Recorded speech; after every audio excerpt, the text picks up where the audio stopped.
Okay, so I'm going to start off with my 422 this week. We read an article called No Zombies Allowed.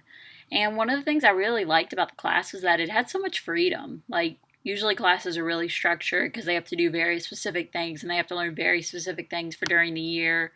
And I just think that the students probably really enjoyed just having like a free class where they could learn about whatever they want and whatever they cared about. My second point that I really liked was that the kids also really learned how like opinions and perceptions can be influenced by TV. Like when they were discussing how like Jerry Springer made teenagers look, um, I think it really made an impression on them because they could see like how like TV can make them seem worse than they are and how it changes people's perceptions of them. The next thing that really struck me was the kid Miguel who wrote out all his lyrics by hand for that song project.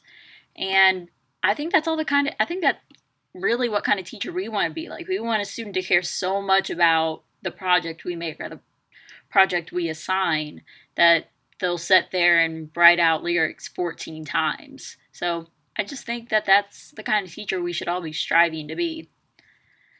Then, the whole Frankie situation, I feel sorry for the teacher because I know he wanted to do more, but he didn't really know what to do. He was sort of in an awkward position. And I think that's something we all need to remember as we become teachers.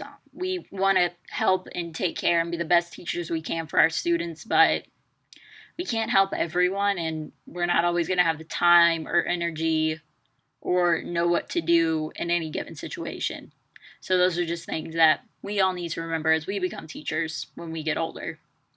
Then my two thought provoking questions are, why don't school systems offer more classes like this more often? Because it seems like students respond well to these types of classes, and later I'll explain some examples I've had of like free and open classrooms like this. Then my next question is, in what ways could we implement lessons like this into our classrooms? Because I know we're not going to have this type of freedom if you're like an English teacher, a history teacher, an elementary school teacher. But what ways can we implement lessons like they learned into our own classrooms?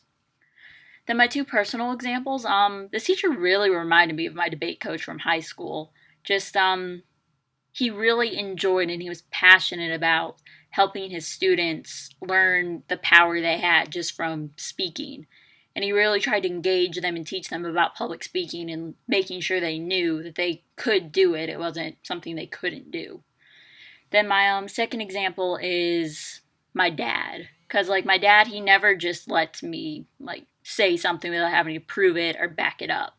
Like just last week, we had this really long discussion about why I thought Rent, which is a musical from the '90s that was made into a DVD movie, and why I thought it was the best movie slash musical ever, and I like had to like explain why I thought it was the best and just things like that. Like, I think it's good for you to have to question the things you believe and the things you like.